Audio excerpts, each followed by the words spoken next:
You all know why you're here, but on behalf of all of us, I feel that it's important, and you all have helped me to understand just how important it is to provide the content warning that we might talk about something that is very uncomfortable or distressing. We might talk about sexual misconduct, we might talk about violence, we might talk about assault or rape. So I want to make sure that you all know that, and that no one needs to stay if they don't feel comfortable. And I want to point out that Tara Tent is here from the Counseling Center if anybody feels that they need to talk with her. We also have Laura, who's here from the Wellness Office. I'm sure you all know Hagi and Rance, who are here from Student Life. So we have people to support you if you feel like you need that support during your protest today. The question that you asked specifically was, why is this the first time that we're hearing about this situation? And the reason that I sent out the message at the time that I did was because I felt it was important for students to hear directly from the university as opposed to from some other source, that the university had been named in a lawsuit, that we were not trying to sweep this incident under the rug in any way, shape, or form. But we do not, in general, nor is it considered to be best practice in higher education, to alert the entire campus community whenever there is an alleged assault on that campus. I also want to clarify a couple of things that I have heard in some of the student questions that have come directly to me via email, some of the chatter I've been told about on social media, some of the kinds of questions that parents or other members of our community have asked that are specifically related to the safety of our campus community. And I want to let you know that as soon as the allegation was made that the university put in place a no contact order between the two employees who were involved, and very shortly thereafter, the alleged individual, the person who is alleged to have assaulted the complainant, was put on administrative leave and has not been on this campus and is not going to be on this campus in the fall semester. And I hope that answers a question for you about the safety of the community. There should not have been a situation over the past year where a student was with the accused individual.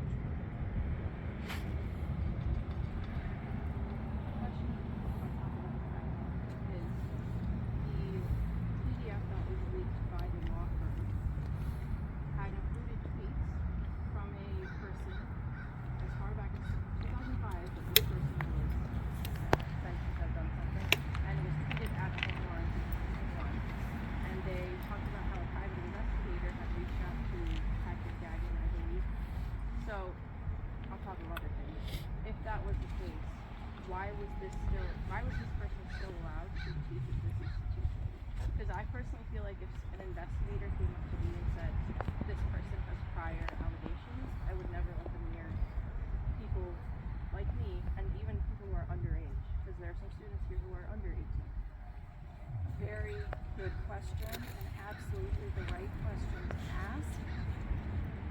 Colleen, do you think you would like to talk a little bit about our background check process and what we did in this case? Yeah, I'm the director of human resources here.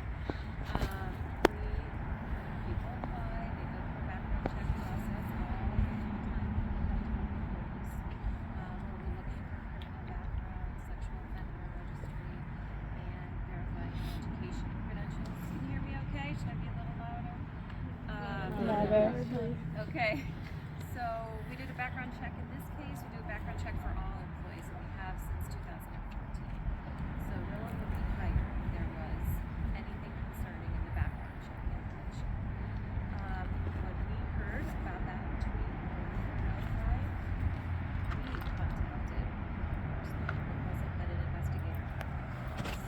So the university acted to find out what we could do. It's taken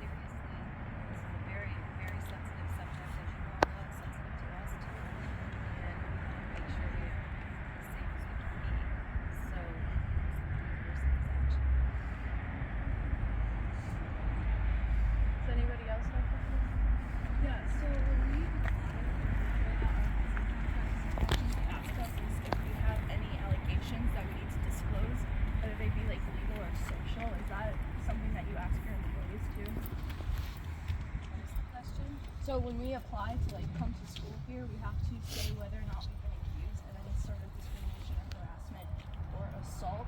And I just want to know if the employees have to disclose that information as well. It's not a specific question. It's just Can I ask my mom? Because it's weird that I would assume that. It's a good idea. Consider that. We're really careful about arrests versus convictions, allegations versus actual convictions, because people can be arrested for things that are not true. That could be one angle. What was the result of the investigation into the tweet? We couldn't get any information. Okay, so nothing resulted of that. Well, there were many attempts, but we couldn't get any more information. When exactly did he stop teaching? The end of last spring semester. So like it did like around the same time that the allegations were. Yeah. Right around the same time. How much time passed? Yeah, I'm sorry, excuse me. I'm Karl Schonberg. I'm the Dean of Academic Affairs. Sorry. And how much time passed specifically between the allegations, when the allegations were made known to the university and when he stopped teaching classes? So I'd have to look back at the dates, but basically, beyond last spring semester, he has not been teaching this academic year. So it was, and there are other steps that happened in the meantime. As President Morris was referring to, there was a no contact order, and then he was not on campus, which is not exactly the same thing as not teaching, obviously, but all of those things happen within a pretty short period of time. But when were the allegations made known to the university? Like just about what time? Doesn't have to be a specific date, but if anybody else here knows that as well. Yeah, I don't have the exact date. I mean, we could find that out unless Kimberly, you know. It was around the middle of April. It was within a week or so of the semester ending. What was your reasoning for not giving students the assurances that you're giving us now in the statement that you made? Seems like that could have avoided I a lot agree of with this. you, and I regret that I didn't provide more information at the time that I sent the notification to the students. And I'm sorry for that. I really am. You all had a swift and negative reaction to my email, and I apologized for that in my announcement of the forum that we'll hold this week, and I repeat that now. This is a learning community, and we all learn, and I learn as well, and I have most definitely learned from you all this week.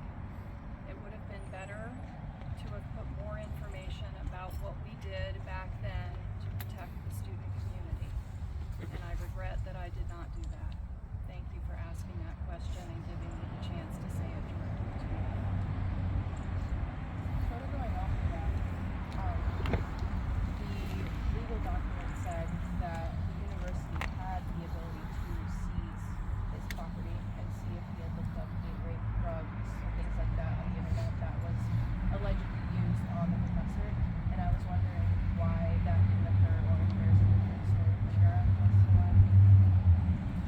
I don't feel prepared to answer that question. I don't know if anyone else does or if that is something that the university will be providing a response to in the legal response. You made me think of something else that I would like to clarify to you all if it's not clear already. And that is that there are two defendants in this lawsuit, and many of you have read it.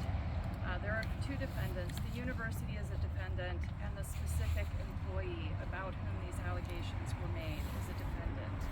And I want to be very clear that the university did not, has not, and will not be defending the other defendant, the individual person. These are two separate things.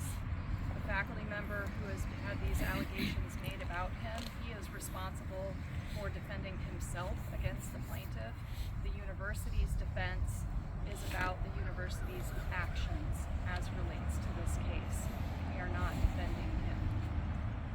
Why was his name still on the course schedule for next semester? Yeah, that was a mistake. Carl, I don't know if you have any additional things to say about it. Yeah, I would just, kind of, you said it. When dealing with an investigation of any kind, the university typically tries to maintain as much confidentiality as we possibly can out of respect for the individuals involved. But what that confidentiality can mean is sometimes that our internal processes of thinking about what a department chair or the registrar's office has to go through to list courses might not have all the information that others have in order to be able to do it. So President Morris said it was a mistake, and we've rectified that. So I think it should be clear now. And that I also reached out to all the students because registration for courses obviously has just happened, and so I reached out to all of the students that were registered in those courses to let them know what the situation was, and that they wouldn't, we would make other arrangements for them to be able to take classes, complete their majors, minors, etc. We don't want students to have to be concerned about that. Is the university at any time, like at any time in the future, going to address why Kimberly was told that she couldn't have a lawyer in the beginning of the process?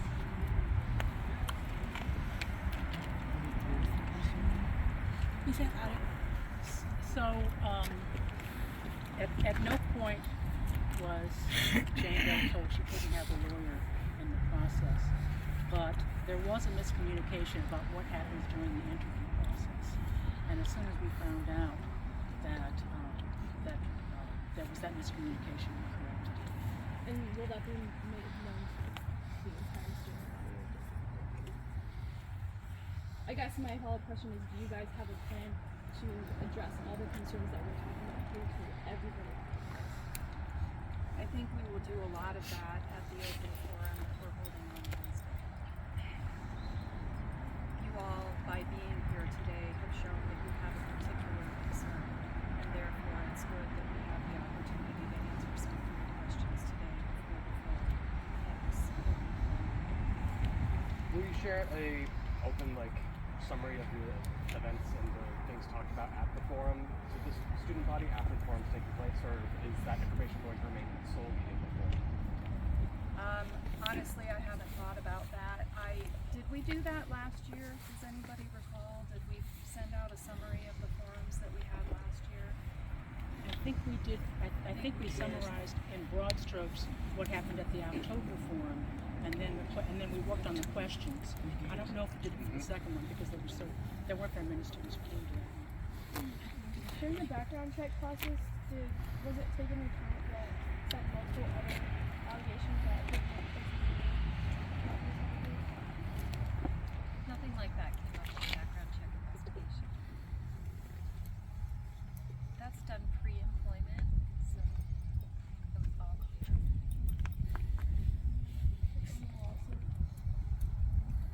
I guess the question that kind of goes along with that is also if there was even an inclination that this person may have had a past, why were they hired? And there was no inclination. But the tweets from multiple people dictate otherwise. Came up later. That was after Well, one of them was dated 2021. he was hired in 2020. Right, but yeah, there were others. The person claimed it was about Never heard anything before this person was hired. Also, did you ever reach out to the place that he was employed where he had those allegations? Because it specifically states in the lawsuit that their reason for letting him go was uncomfortable situation.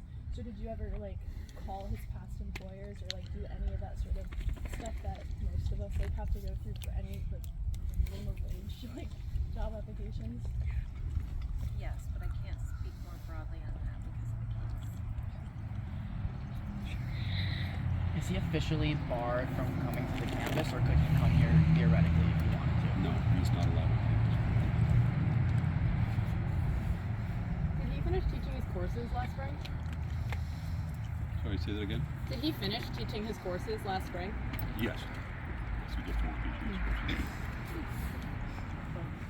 add that he taught them remotely after we learned of the allegation. He what? He taught them remotely. Okay. Right. So was not on campus at that point. And he was barred from being on campus? Yes. Why didn't he finish his classes? Why was he still teaching? In the lawsuit, it says that the no contact order was violated at some point during the last semester that he was on campus. So I wanted to know if the school knew about that and if they did what they not necessarily in this case, but what their steps would be if that happened. If a person were to violate a no contact order, what would happen? Well, when it's a student case, obviously, I would be involved. It was Title IX. Lindsay would be involved. We'd look what happened. That was just students passing each other. And obviously, when somebody's been assaulted, they're very concerned about that person being near them. We're a small campus. But if they did something, engage with them intentionally, or went to harm them, or engage in negative way, we removed them immediately from campus. So you do look at the nature of the involvement of the no contact, and then that is another violation as well that is then looked at to be adjudicated separately. So that's another. Can you speak more about this idea that you need to meet with other professionals in person? Because in her lawsuit, she states that she had met with him over Zoom, and she was sort of forced to meet with him in person. And I just want to know what the reason is behind that. I can speak to it from the perspective of faculty. So when new faculty come to St. Lawrence, one of the things that they will often talk about with their department chairs, we have a new faculty orientation program, and we talk about kind of in the community of faculty on campus, the value of kind of getting to know people outside of your department. There would never be a situation where somebody would be required to do that. I think, at least I can't think of a situation where, under university policy, we would require somebody to do that. It's kind of part of the process of getting acclimated to campus. Faculty have a lot of interactions with each other, and that's a good thing for the university because we want people to be able to have conversations about classes they're teaching or new programs they might want to develop or lots of other kinds of things that are going on. But it really is, it's very much optional. It's something that, as we have people joining the St. Lawrence community, we want them to, be thinking about ways that they to feel that they're welcome if they learn about a colleague who has a shared interest in some topic in a different field, to be able to reach out to that person and say, can we get a cup of coffee, or I heard you're interested in this, let's talk more about what we're doing. But it's kind of it's not in our policies in any way that's like that that I know of, and it's not something that we require people to do. It's more something that is just discussed in the kind of in our orientation and other steps along the way. That like students, the faculty here, it's a small community, and we want people to be the PCA faculty to be talking with the psychology faculty if there is interest in developing a kind of a new program in communication psychology. And so in order to be able to do that, people have to kind of find opportunities to create their connections between them. And that was also something toward the end of during the pandemic that you all know what that was like as students, the difficulty of kind of finding community being new on campus. And it was difficult for professors too who were new here during that time. So kind of we've tried to make kind of occasions for that to happen, but as something for people to opt into, not as something that would be required in that way, as far as I've ever heard. Can you come up with a plan on how to update graduating seniors on this situation? Can you say a little bit more about what you're meaning to update graduating seniors? I have a vested interest and concern in this situation, and I'm going to be taking you mean off. after you graduate? Right, because my email's Okay. going to be taken. If it can be shared in any way, I know following this lawsuit is going to be difficult personally, and I think it would be good if St. Lawrence could share some information on a webpage that we could access, or share it on social media, some kind of way that, because this personally impacts us.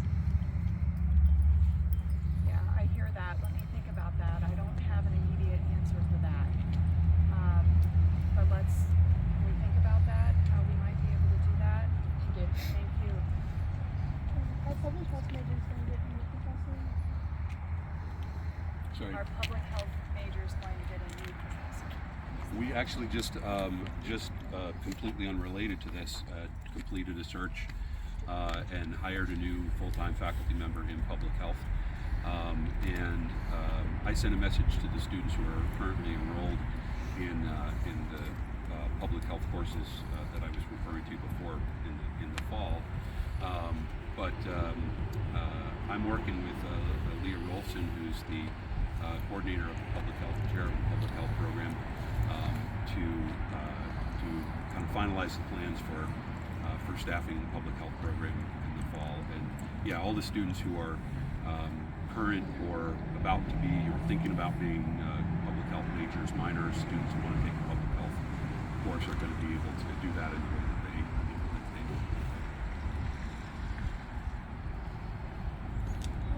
Can you just elaborate a little bit why our guardians receive separate information from us in terms of like emails and stuff like that? Because I know that like the students receive an email and then later our guardians receive an email, but neither group got both emails, and it's just kind of causing like some confusion about it.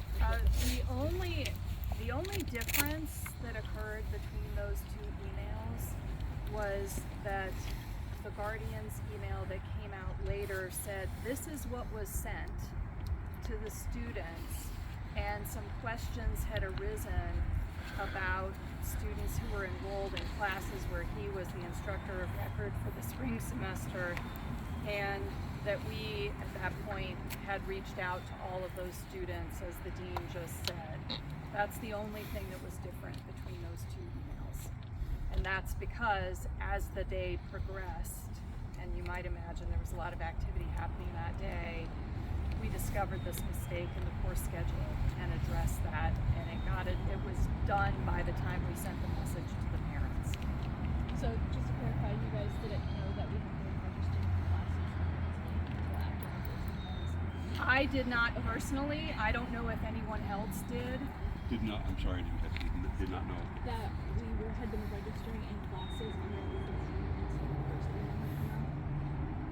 email. Oh, I would have to look back at it and it may be a question too of who knew, because just because somebody at the university in the administration knows doesn't mean that everybody knows. Yeah.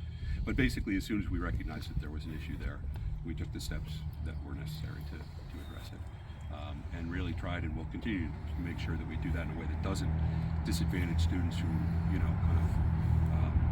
need to register for classes, need to know they're going to be able to complete their majors, their minors, take the classes that they want to do. So that's obviously a consideration there too.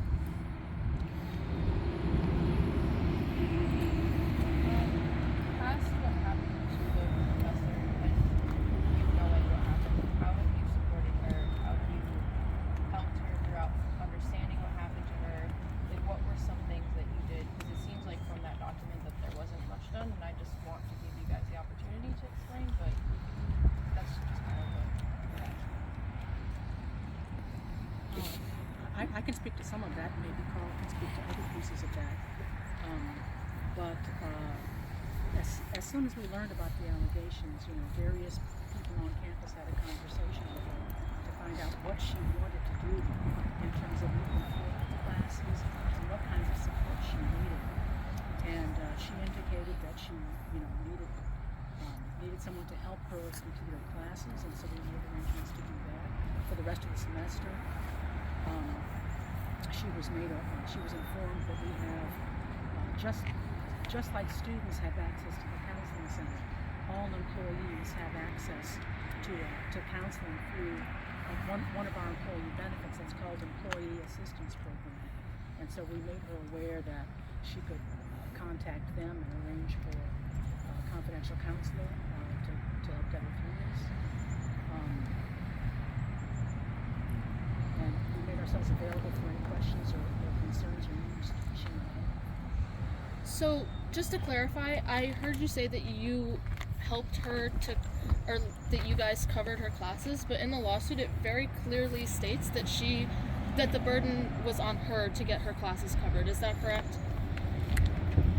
I don't remember that piece of the lawsuit, but I can say that the make sure that she could get the help she needed and get the support she needed while her peers was recovering. Yeah.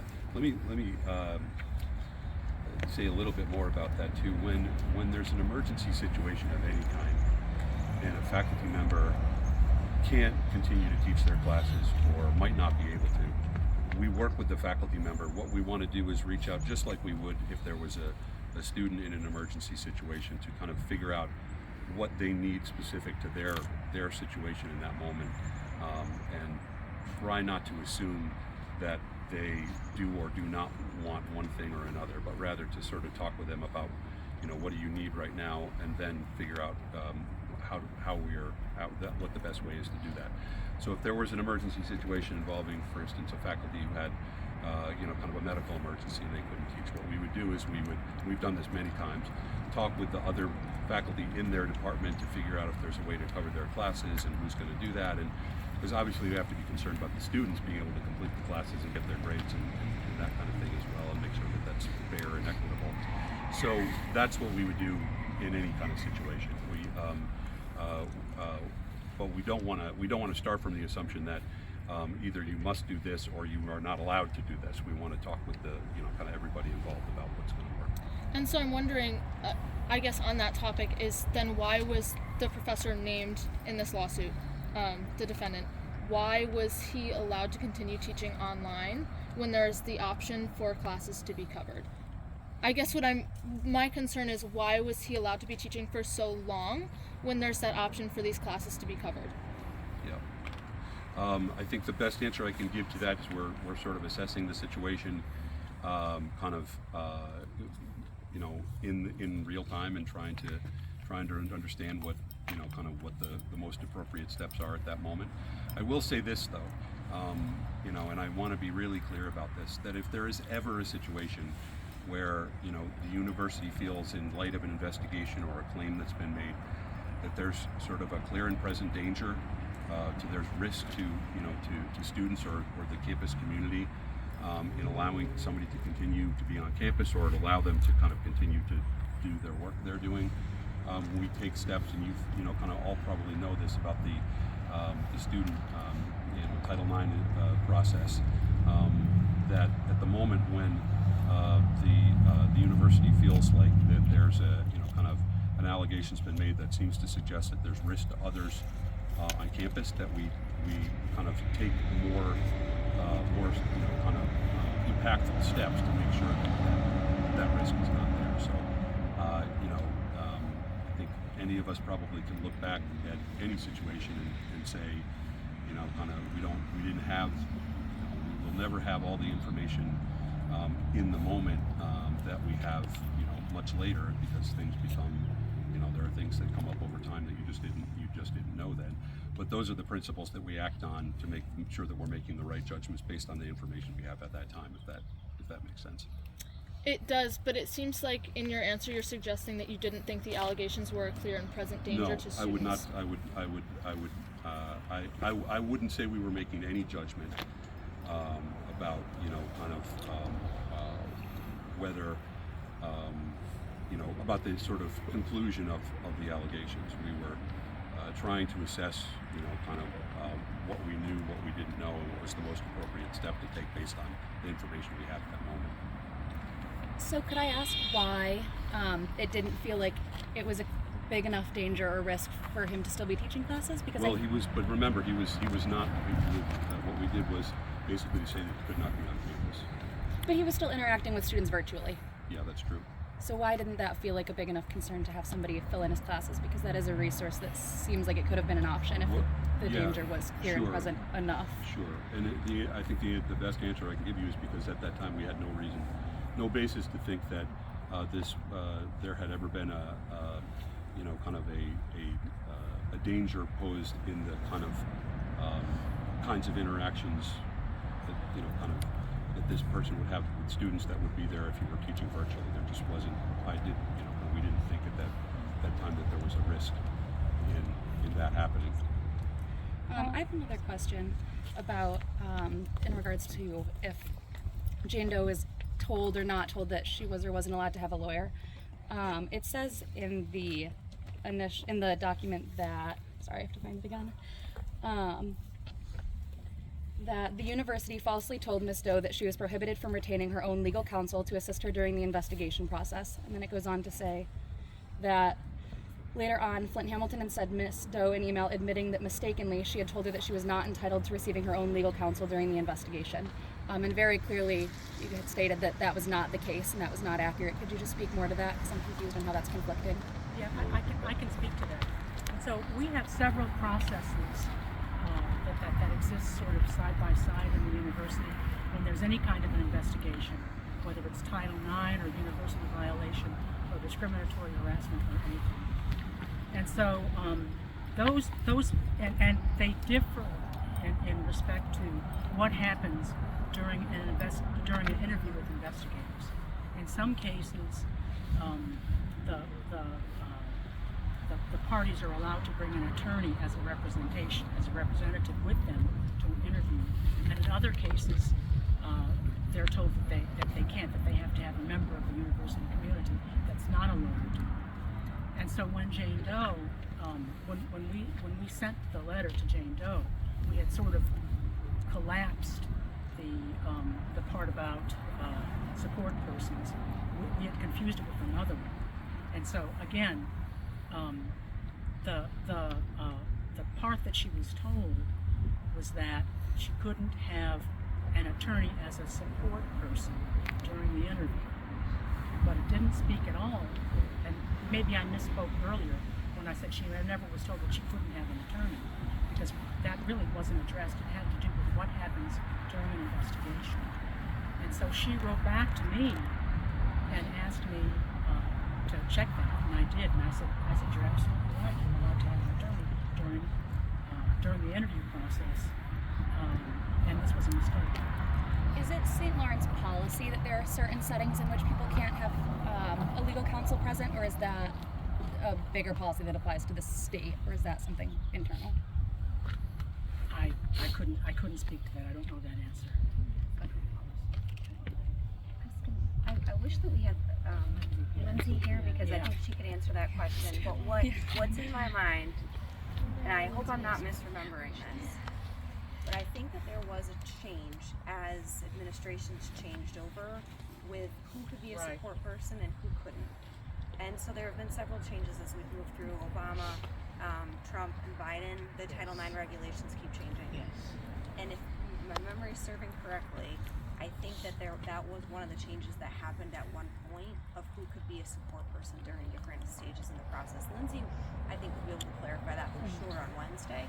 But that's what I mean. Lindsay can definitely clarify that, but all the policy changes from St. Lawrence are based on federal policies, Title IX policies that change every single time a new president has come in ever since Obama. So you've had changes with Obama, you've had changes with Trump, and now you're gonna have changes come in new next year under Biden. So those changes are federal changes, and all of St. Lawrence's policies on Title IX are based on the changes that are federally mandated from the Title IX and federal government, based on the Title IX office, Department of Education, and all of those offices that come out with those mandates to us.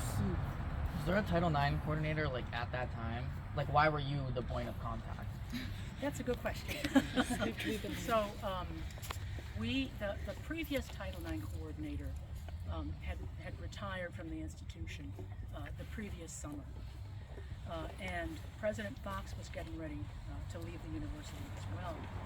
And President Fox really felt we knew we needed a new model for Title IX, but President Fox didn't want to sort of superimpose his view of what that should be on the university, given that we were going to have a new president in place.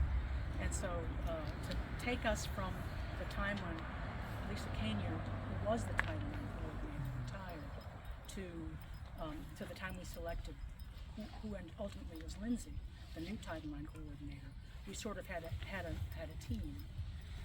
There was I wasn't a member of that team, but but the person who was in the role of interim Title IX coordinator left that role, and so then I was asked if I would step in, and so I said yes. Did you feel prepared to take on that job? I felt like I had the support that I needed. I felt like I had the support of the team, and I had the support of, folks who weren't actually in the team, but that who were sort of a contact people, like Hagi and Karl and Colleen, for example. And we had a task force before that, a major one with alums, trustees, and had determined that we needed a full-time Title IX person. And we thought we had one, we were working on it real well, and it kind of fell apart, and that's when we asked Kimberly to step in and take on that role with support from everybody else who had did Title IX.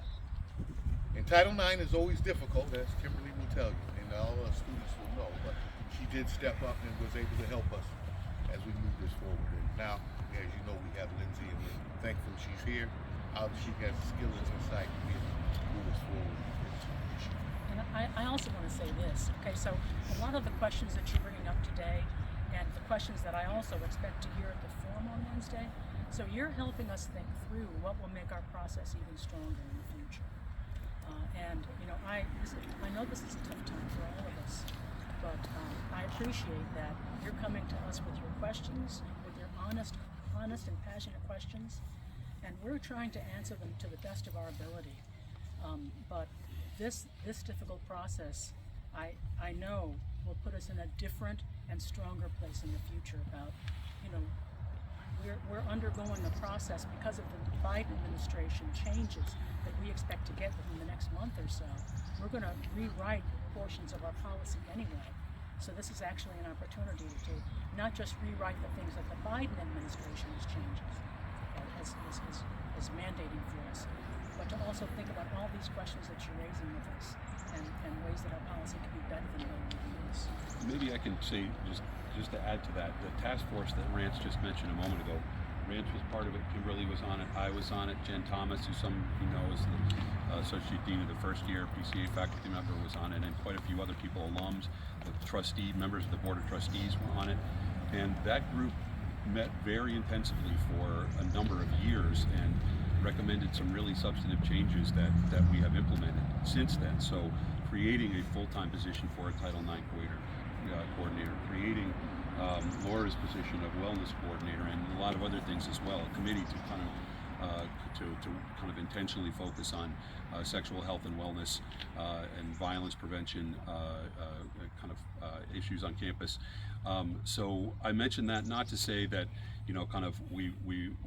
we've done that already and should stop, but rather that the university we have some recent history of taking these issues seriously and committing as an institution to make changes to change our campus culture, to do better. And I'm saying this because if this ultimately, as difficult as a moment as it is, becomes a conversation about how do we push forward even further, what do we need to do now, what do we need to do to ensure that every member of our campus community feels confident, secure, safe, and that they're supported by the institution and each other, like that's something positive that can come out of this. I really believe, and I believe in St. Lawrence, and I believe in our ability to do that, and I felt like I saw it in that group. So I hope, as hard as this moment is, that you all who are passionate and concerned about this, as we all are here, can start to think about that too. What do we do to actually make change and make sure that our community is better in the future? Yeah. And on that task force, we had students. Yes. And I've got two questions, and I might repeat them at the forum as well.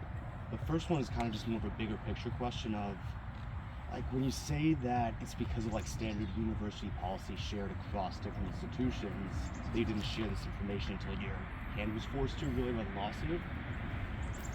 Those standard practices are designed to maintain the clout and the status of elite institutions and elite individuals, and not to care for the student body. And in fact, that's oftentimes that protection of those individuals and those institutions is what allows these crimes to be legitimated and to like be perpetuated so many times. And so to hide behind that makes me feel like you care more about the status and the prestige of the institution than you do about like the human beings that are like living and working here. I was just wondering what you had to say about that, because that's the perception I have, and I think that's also shared by other people too. Thank you for stating that so eloquently. Can you speak up? Sorry.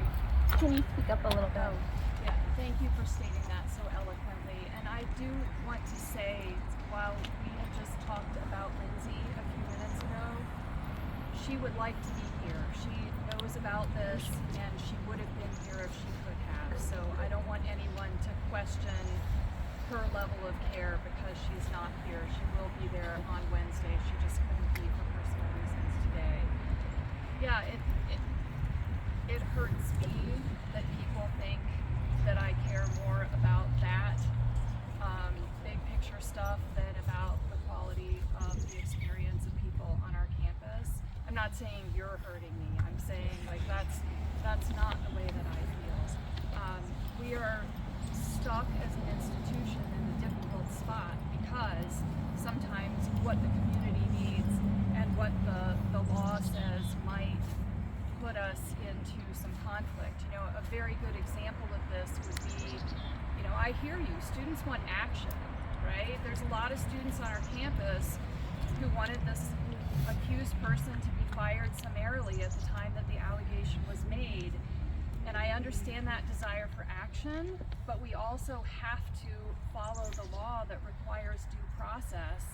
And we by law are not able to apply anything that could be considered a punishment's the right word there, a punishment before an investigation and due process has taken place. So there are ways in which those two things, those two desires to be focused on this campus community while also thinking about the laws that we have to follow can come into some conflict. And you know, you're again telling me my message didn't do a good job of walking that line. And I'm sorry for that. But we all care deeply about the experience of people in this community. That's why we're here. I think we believe that most of you, this is out of this is something unexpected for all of you to deal with. It's a long process, like a legal process. I think we all understand that. I think we just wish there in the future there should be better measures to protect our students from being around certain people like that. And I want to say, we want that same thing. I really do. But the law prevents us from that. And that is something not just in this case, but in student cases as well. And that is something the law specifically spells out. And I know that every single time that a case comes across, that is something that y'all are crying for. And that's something that internally we cry for too. But that's something that we can't do. That swift justice, that hardcore swift justice of we want to know, but we also want justice. But we can't do that. And that's what the law specifically spells out that we cannot do. We can't tell you, and we can't give that swift justice. We also can't move them all to one dorm and say, hey, this is the dorm of rapists. We can't do that. You know, this is what the law specifically says. You cannot do that. You cannot do swift justice. You cannot single them out. You cannot tell the community that this has happened. I think I was basically just trying to say that if there was previous accusations on multiple accusations on someone, that it would be taken into account when hiring somebody. And I understand that individual's actions, none of you had anything to do with it, and no one predicted that. And now all of you guys are trying to clean up that mess. But we would just say, I'm not necessarily saying that he should have been fired, but You've been waiting. okay, sorry. no, go ahead. You're already Okay. going. I'll go after. I'm not necessarily saying that he should have been fired, but don't know if I also don't completely understand the law, but from looking at what other institutions have done, it seems like it is possible to fire someone based on prior allegations. I believe UC Davis recently did that, NYU, Harvard. So there's like cases of that happening.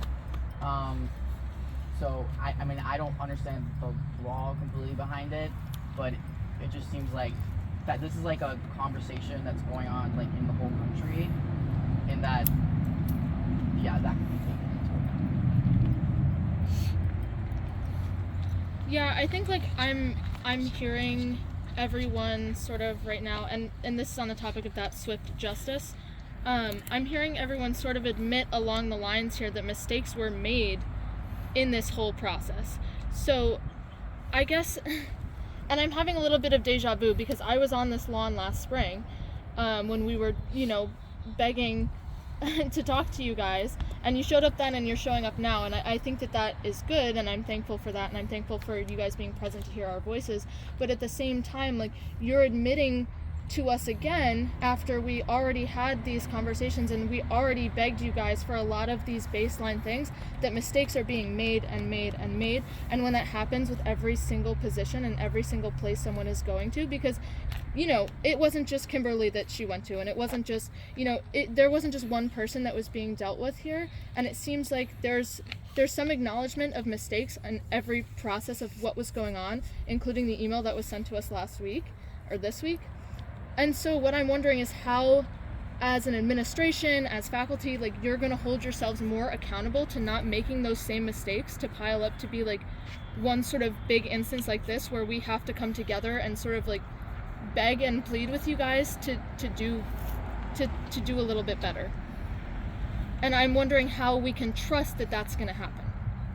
Because right now I don't have a lot of trust especially because I was here last time. And I was here when you said last time that our opinions were valuable, and then these mistakes were made following that. And so I'm wondering how you can gain our trust back, that you're going to follow through with making these changes. I'm going to start on that, and I want to thank you. I want to make sure I can make eye contact. I want to thank you for being here last time and for being here this time. The last time that there was a protest at this house was in October of 21, I believe.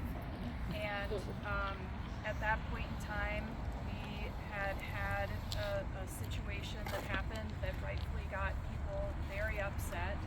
And at that time, that was shortly after I got to St. Lawrence. And as Kimberly said, I walked into this job without a Title IX coordinator in place. And that is not a good way to start a presidency. It's not a good place to be. With great respect for Bill Fox, and he was trying to make sure that he wasn't putting his will on what should happen under my presidency. It was very difficult to come in without a Title IX coordinator.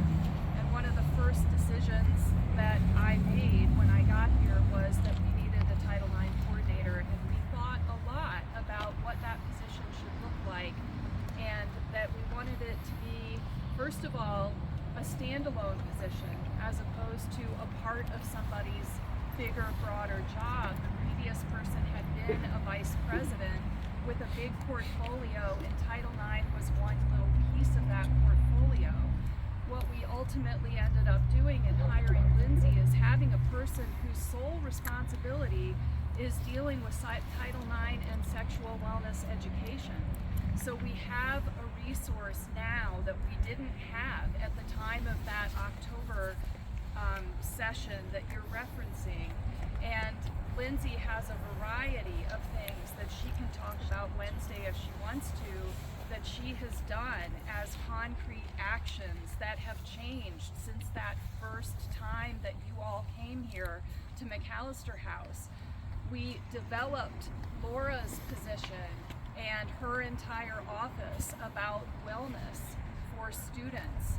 That's something that didn't exist at the time of that previous protest that the students held here at this house. We have gotten funding from external sources and internal sources to fully staff the counseling center.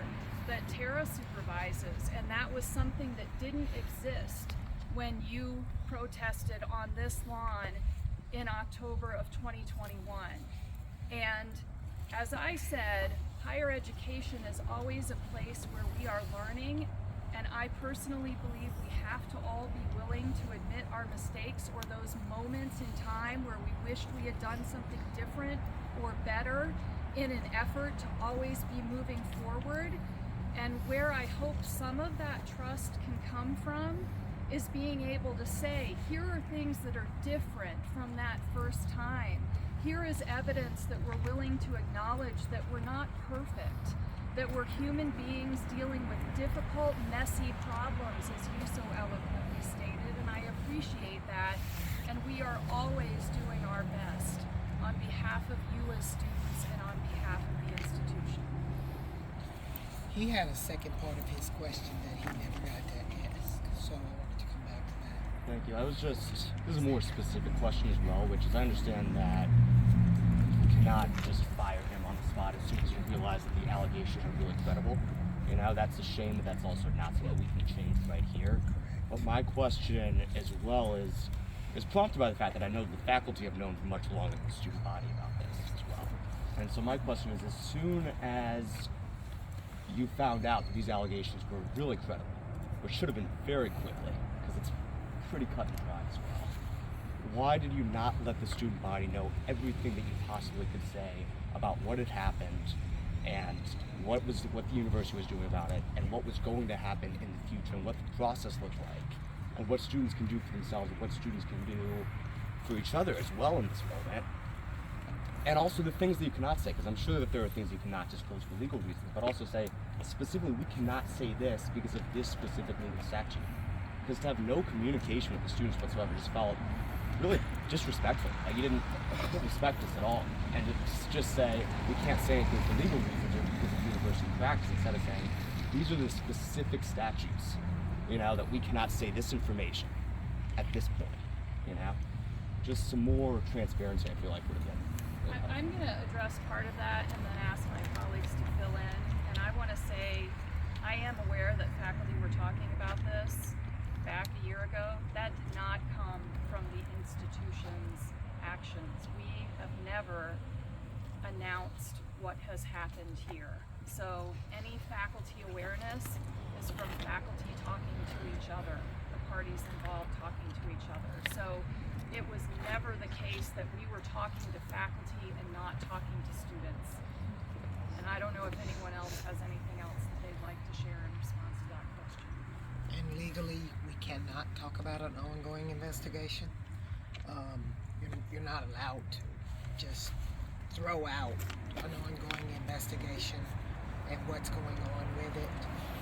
So that is why we did not talk to the faculty about it, and we can't talk to the students about it as well.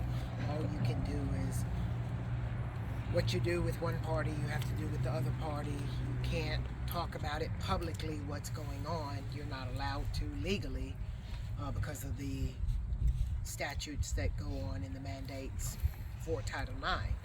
And so now that it is a lawsuit going on, it is up to the courts to figure out if and what we did as a university followed the processes and procedures that were given to us by the federal mandates. And so that's what the courts are going to figure out. If what we did followed the processes and procedures that were handed to us. That's really what this is going to figure out at this moment. And so that's where we are right now. And we are not allowed by the Trump mandates and even the Obama mandates and even the ones that are coming forward with the new ones. And New York State law. And New York State law, Enough yes. is enough, yes. Enough is enough to just talk about ongoing cases. And so it's been an ongoing case since it came out. So you cannot even acknowledge, and so not only at the beginning, but all the way until the lawsuit was made public, you cannot even acknowledge that the university was investigating something No. or that anything had happened whatsoever? No. Just like a student case, you can't just say that a student case is going on. You can't say that a faculty case is going on because of privacy issues with that case. So no, you can't just announce to the public that a case is going on. You can't do that. Even without disclosing any identifying information about anything that happened? No. Any of the individuals involved? No. That is the privacy. Those cases are the privacy of those individuals that are involved. And that has always been the case. I would actually be a little bit concerned too that if you tell people something's going on but we can't tell you what or who is involved, that might actually be worse than saying that makes it nothing at all. worse. But the other issue is that we have to follow our internal processes, and beyond this particular case, we have to. You can't make sort of judgments, final judgments, based on sort of a presumption or it looks like this may have been what happened. It has to, because you can end up putting people at a lot of risk and making doing damage that otherwise wouldn't be done. But at the same time, I absolutely understand the frustration. I think we all understand the frustration of hearing something as you all heard this week and suddenly coming to grips with all of these questions. But I would reinforce what President Morris said at the outset, that the intent of having that message this week was as soon as the university knew that this lawsuit was underway, that was information that the president, the senior staff, the administration felt like the campus needs to know that, and so there was no time lag at all, or maybe half a day in between when we heard that and letting the campus know that, as difficult as it was to get that information. I want to, if I may though, go back to your question about trusting, and there was I study history, and there was a quote from the end of the Cold War that was happening actually when I was about to graduate from college, and that quote was, "Trust but verify." So that would be my answer to your question. Is there are things that we can do collectively, all of us together, the administration, the faculty, students, to make sure that we have the right policies, the right norms, that we're addressing the issues that we're all concerned about in the best ways possible moving forward. The only way we do that is by listening to each other, and this is a great start, but if this is the end of the conversation, that would be a lost opportunity. If it's the start of the conversation, then we can actually think about how institutionally we do that.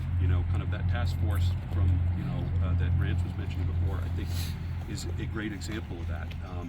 And students were, the leadership of the Advocates were part of that group.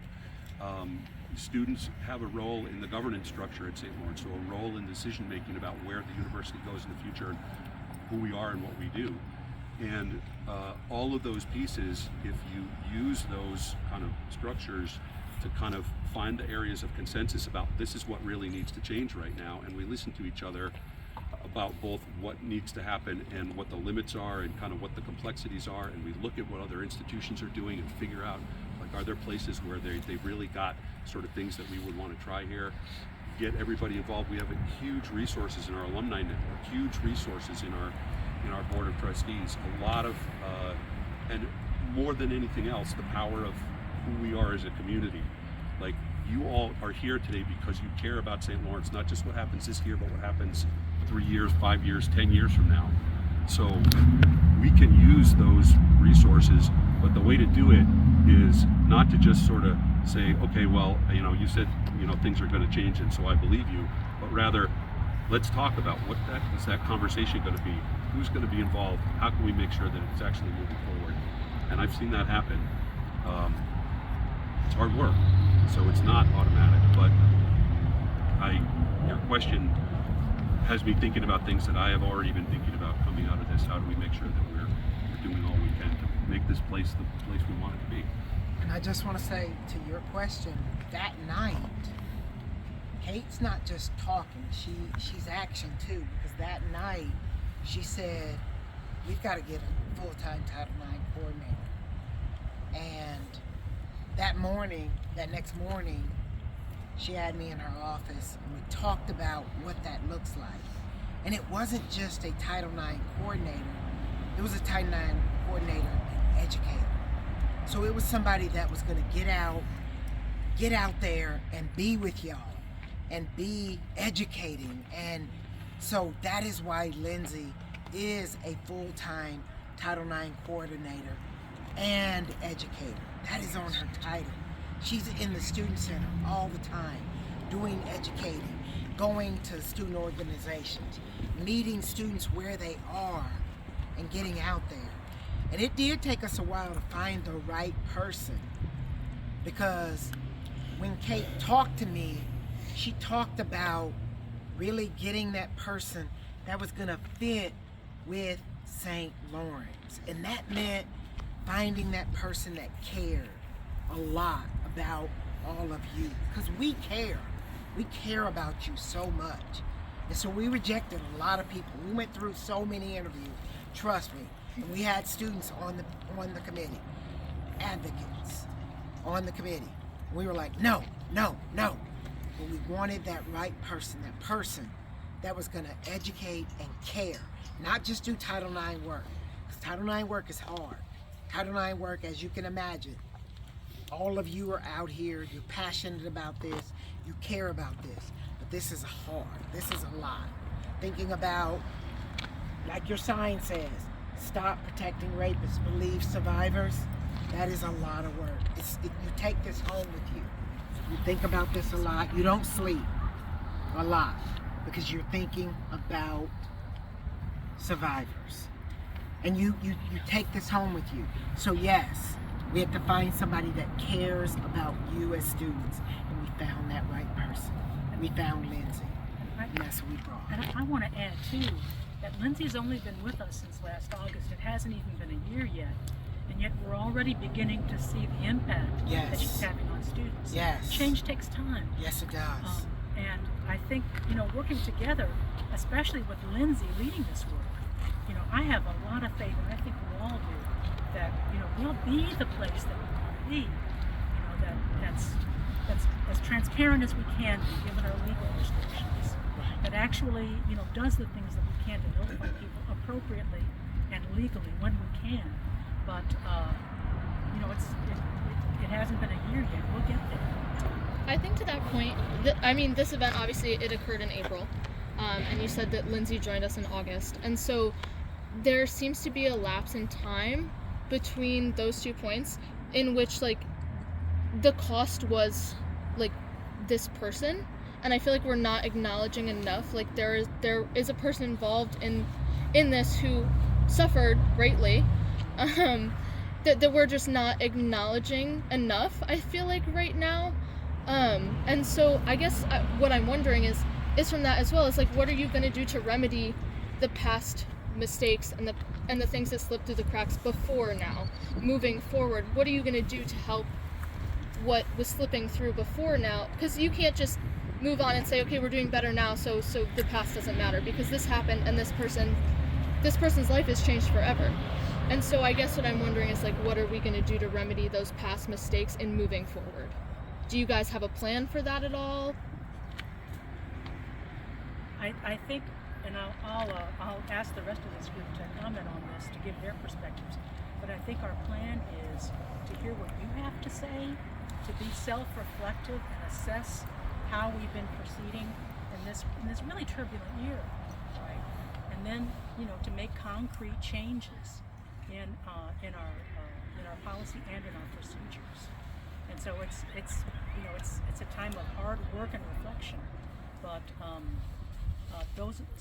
hearing your comments and hearing your questions is going to help us get there. But you're right, we can't just say we're better now, but we need to keep moving and keep being reflective about what's going right and what's going wrong. I'll add something about looking at the history that you asked about. I have talked with Lindsay about one of the things that we want to work on this summer is doing an analysis of past cases, maybe over the last 5 years, And I haven't even been here for 2 of those years, so this is really taking a long look. And in particular, looking at situations where the respondent was found to have violated an institutional policy, and looking at what the consequences that were applied for that violation of an institutional policy, what those consequences are, whether they have been appropriate in level of severity, I guess, given the situation that was involved in that case, whether they've been applied consistently across respondents, depending on things like the identity of those, the identities associated with those respondents, and really looking at our own history in the face and seeing if we've got it right.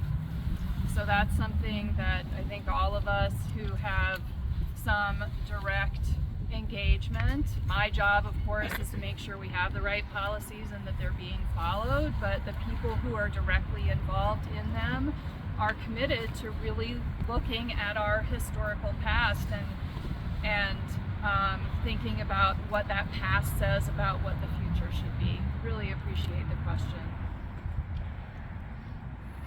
I have a question about if you guys have considered changing some university policies, because from what this lawsuit said, it said that it occurred at the residence of the professor who was taken off campus.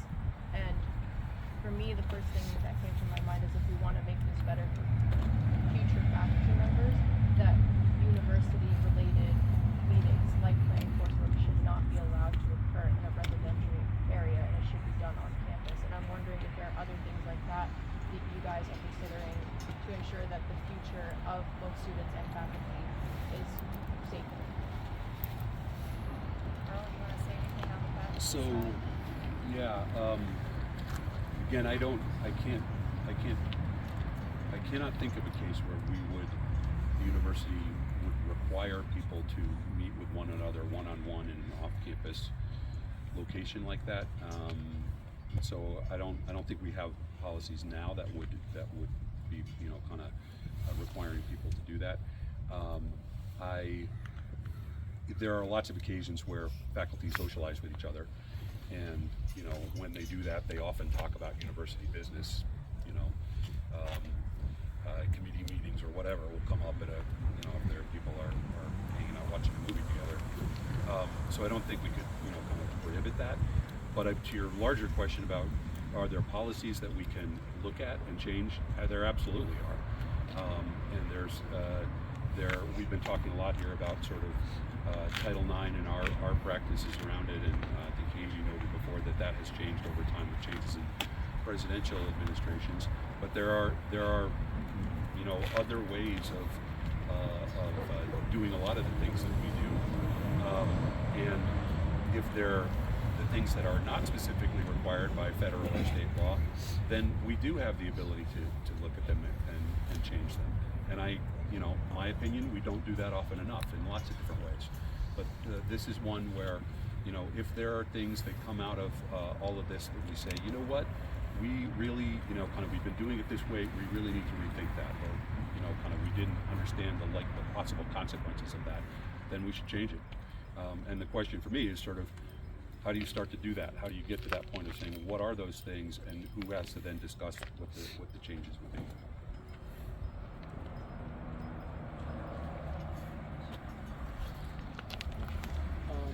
Based on the legal guidelines of what you're allowed to share with students and faculty, what things do you plan on updating the people of St. Lawrence with as the case progresses until, you know, the final result is what you decided? And again, our response to that lawsuit is going to happen in the court of law through the legal process. I do not anticipate that we will be releasing any sort of point-by-point rebuttal to the various things that are listed there. What I have tried to clarify to you today, and again, my apologies that I didn't do that earlier, are things that are directly related to the campus safety, the safety of students, the safety of faculty and staff, making sure that the facts as we know them related to those types of things, that we get that information out. But it won't do a lot of good for anybody for us to have sort of a point by point back and forth in a public environment.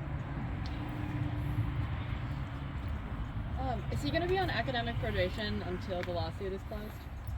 It would not be correct to call it academic probation. Sorry, I don't know. What No, it's okay. I just, it's administrative leave. Okay. Is he paid? It is paid. So he will be on leave until it's closed? Yes. Okay. And I have a second question. Can you make sure to have someone taking notes or recording at the forum on Wednesday? There's no I don't one. remember if it was you or somebody else who asked if we could put out notes as a result, and it made me remember that in fall of 2021, when we had some open forums about sexual misconduct, that we did have some people there whose job it was to take some notes so that we could send them out. Okay, thank you. I think more so for you guys to have the notes. I know my peers want to read them who won't be able to go, but we've had a lot of ideas and thoughts expressed here, and we know we're being told they're valuable, but nothing's really being written down. Just one thing to add to that, I've been talking with Professor Karen Nudo, who's the head of the CIS office, and we've been talking about kind of are there ways that we can make sure that students who are off campus right now can still have a opportunity to ask questions or offer their thoughts, and, because we have a lot of students who are studying abroad. So that we'll try to figure out the best way to do that and think about that too. Thank you. Something that I just thought of was how that I do appreciate that you guys have acknowledged your mistakes and are saying that like change can take a long time, with everything with how complicated the legal stuff is.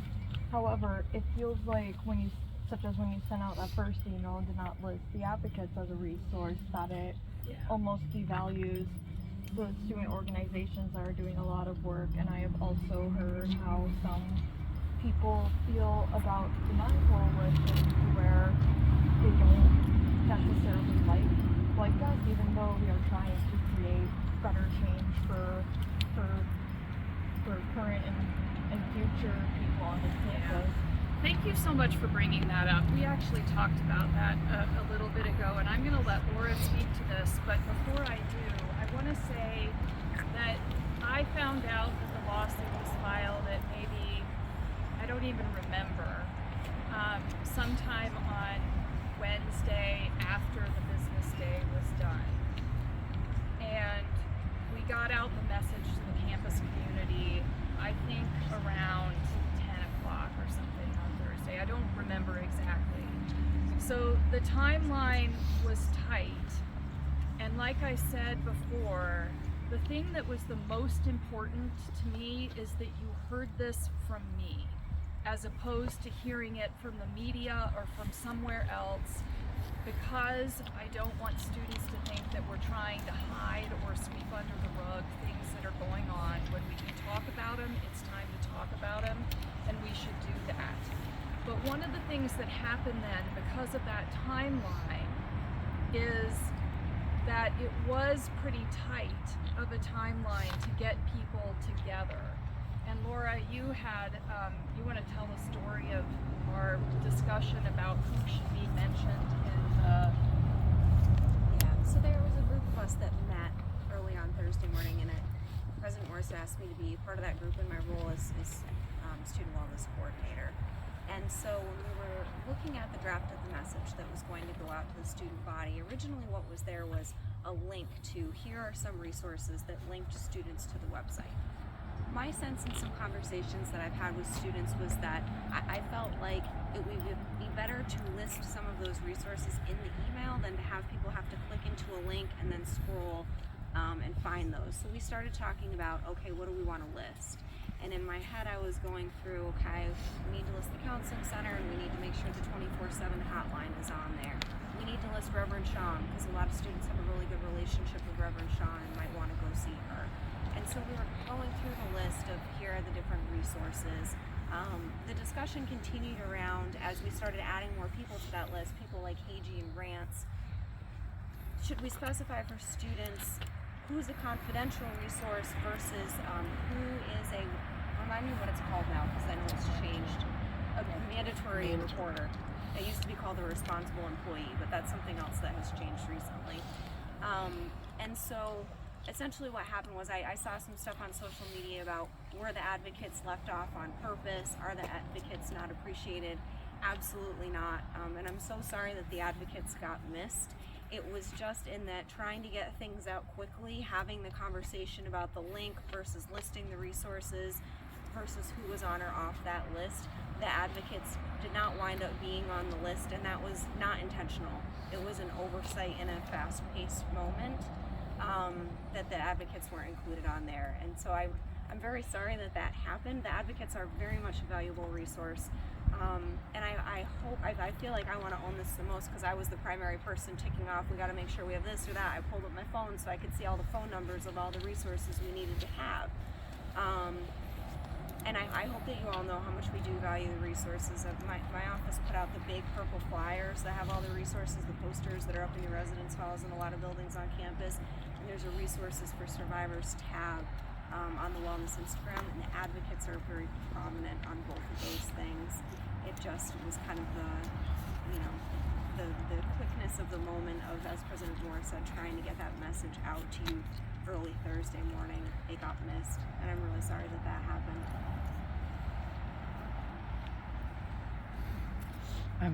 I'm curious, like, how the university would respond if a professor was accused of like another type of crime. Like, say I was accused of having illegal drugs and I'm a professor, and it becomes pretty clear that I did have those drugs, but I'm not convicted yet. Would I be put on paid administrative leave, or would I be fired?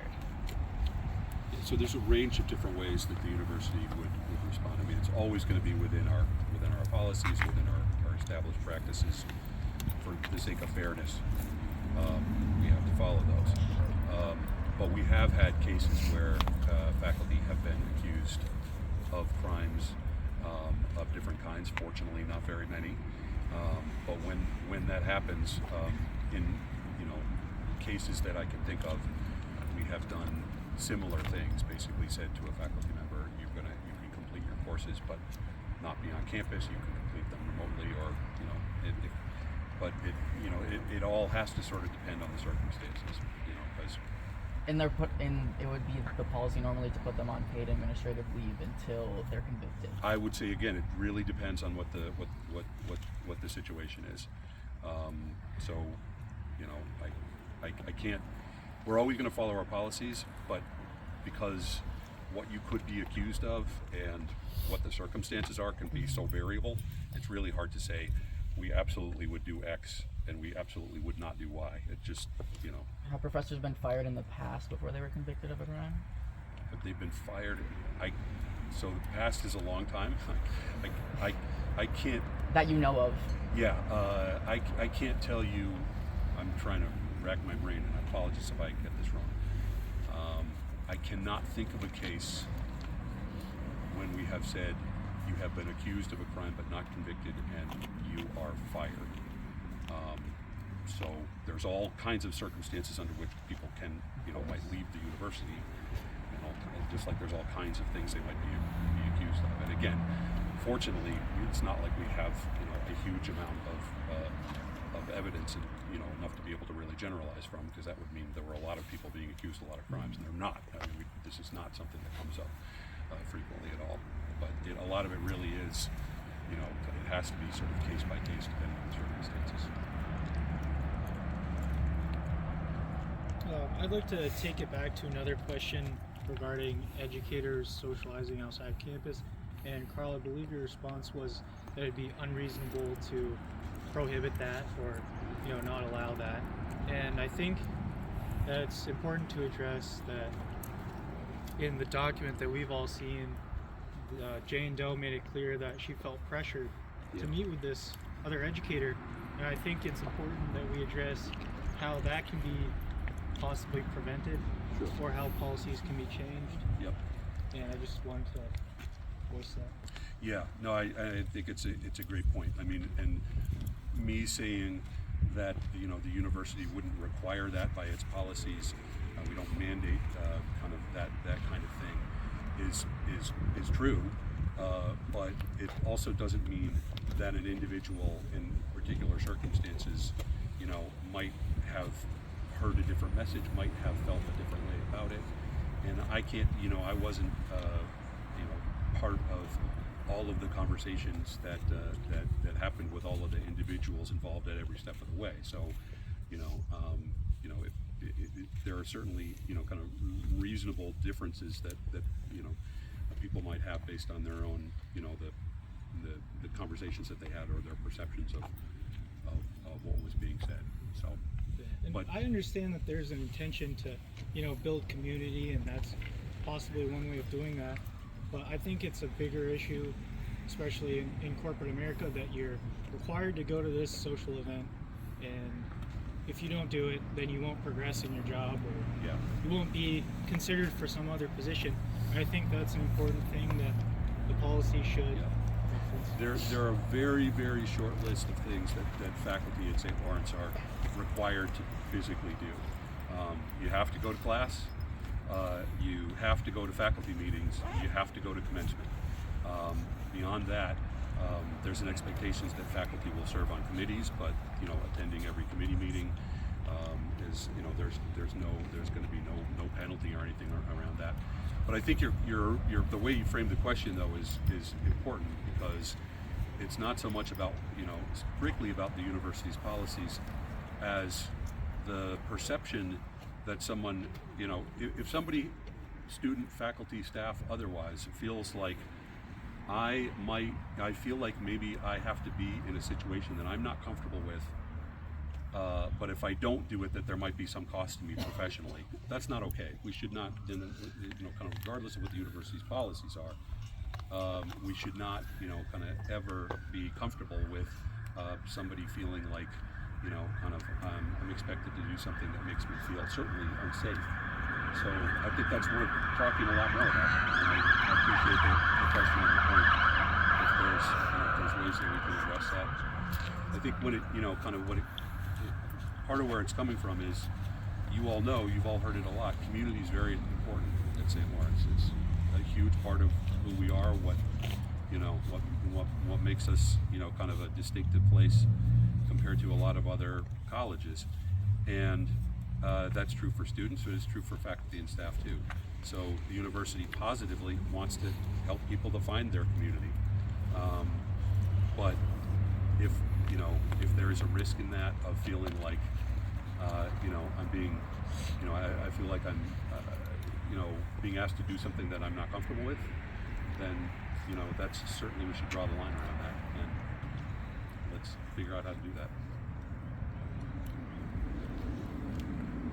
This is more a thought for students. So I've sat in meetings where we've discussed changes to course evaluations, essentially adding questions and thoughts on things like, do you feel your professor has gender biases or race biases and all that?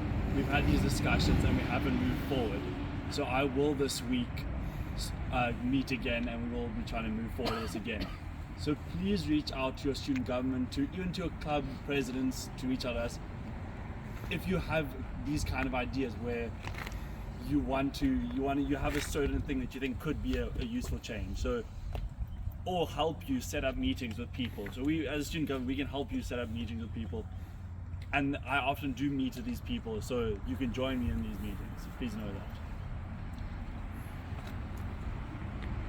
Do you guys plan on notifying incoming students or the parents of incoming students About this situation? About this situation, yeah. So I talked about it actually at the admitted student day on Friday.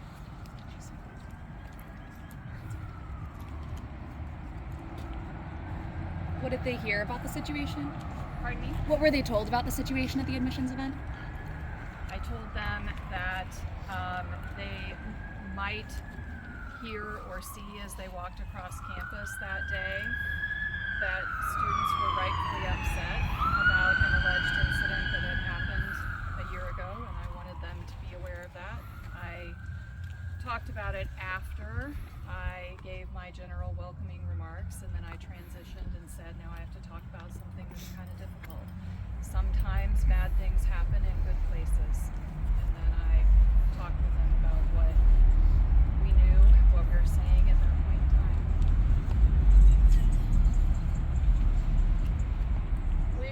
the whole incoming class? Because I know only 300 students were here on Saturday. I think there were 110 students who were here on, well, Saturday. I mean on Friday. That's what I'm talking about. I'm not sure if that's what you're talking about. I don't know that it's something that is important for, you know, the first time that I would address all of the incoming students would be at matriculation. I don't know if that's something that I think is important for students to hear at that matriculation ceremony, but certainly when students come in, they will be expected to engage in prevention education before they get onto campus, and it's a big part, I'm looking at Hagi, it's a big part of the new student orientation process. I don't know if you want to say anything more about that, Hagi. It is required by New York law that we educate our students on Title IX, and Lindsay is redoing all that education pieces, so it's not just online. It is actually in person during orientation, so they will have a new piece that will be in person where they learn the Title IX pieces now, and that will be going forward. She is also working on ensuring that all of our classes are now going to be educated going forward, so that is something she is also working on to be implemented for next year, so that education going forward will be something that we will be doing for all the classes, not just our incoming classes, because the New York law does state that you have to educate all your students coming in, but it doesn't say that you have to do it going forward. But we are, as we move forward, going to start educating all of our classes. So that is something that came out of that October sitting on the lawn out here. We are going to start doing that as we go forward to educate all our classes, because we want to step it up some and start doing that. So yes, we are making changes as we go forward, because we are learning as we go. We want to do better for our students and step up our game and continue to do better. Hagi, you're saying all of our classes, meaning like your first year, your second year, your third year, your fourth year. Yes. That there would be an expectation of continuing education for students each of the 4 years that they're on campus. Correct. So that is something we will be doing as we move forward. It is not required, but we want to do more. We want to do better. We want to do more than is required. So. And to that point of training, faculty and staff are required to have training once per year. Correct. So we are going above and beyond what the law says, so that we can have better for our students and have more for y'all, because we do care. We care about the law, but we care about the education of y'all, so that everybody knows and everybody is educated, and not just say, well, I didn't know. I think that education is important, and I'm not saying matriculation is the time to communicate about this, but the more you talk to students, the less misinformation that's going to spread. And it's great that you're talking to us now and sending us emails, but there's another group that are coming in. So telling a group on Accepted Students Day just because we posted flyers doesn't feel like open communication to incoming students that should know about the situation. Yeah, I just, I don't know where things will be in August and whether it will even be relevant to them at that point. I don't know. We have to use our judgment at that point in time and see. I agree with you, maybe not matriculation, but it may be in some of these other educational sessions there's an appropriate moment to let students know, because you know, they're joining a community with a history, and this is a history that has deeply affected all of the students who are currently here. Could very well be folded into our educational pieces, definitely as part of the education. We're going to let Lindsay deal with all that. She is great on the education. She's very passionate about the educational piece, which was one of the things that we loved about her, because she was not just on the Title IX. She really focused on the education, and we didn't have to tell her and prompt her on that. that was something that she really wanted to talk about, was the education and how she wanted to educate the students. And that was one of her passions, and that was something that we really picked up on during her interviews. That was one of the reasons we really wanted her, because she talked about that a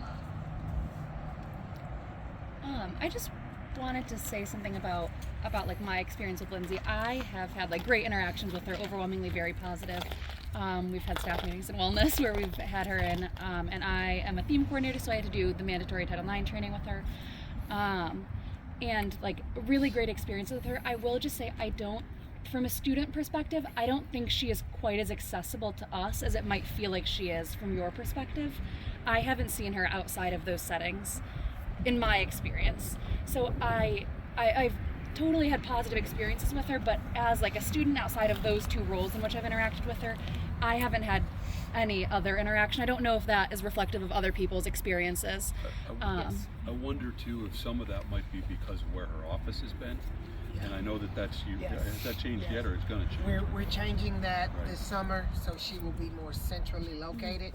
Some of that is her office, some of that is because she's still learning campus, so she is really busy. We have her meeting a lot of it. So when Lindsay started, her office, and I think it still is, Still, in 11 right Hillside. over here. And the So reason she's the over reason here. for that is because we wanted it to be a place that would be very private. Yeah. And where you wouldn't have to worry if you're a student going in to see her that, kind of like the student center, obviously there's a lot going on in there. And what I heard earlier this semester was that people were feeling like that actually the student center probably would be better. Yep. And and I think that added visibility and accessibility that would be a really noticeable change Correct. just by itself. Yep, that's what we got. So your feedback has come to us from many people, and that was why we moved her here first, but then we got that feedback, so we are currently working on finding her more centrally located so she can be more visible in place.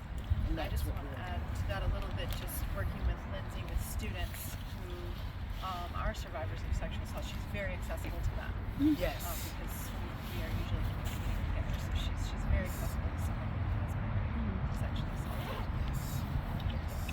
Now we don't say she is tied up with them quite often. So, yeah, and we're going to get her more centrally located so she can be seen but not seen as well. So, yes, that's where we're going to.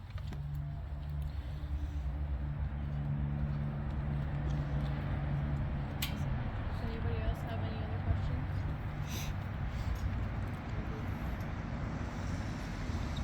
I want to thank you all for taking the time to come here today to have some dialogue with us.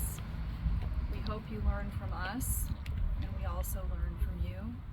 And you heard several people here on the administration side say this before, and I believe it also that when we work together, we can really move the institution forward to become a better place, not only for you in the next academic year, but for all the students who follow you. So thank you sincerely. Thank you all for coming. Thank you. Thank you all.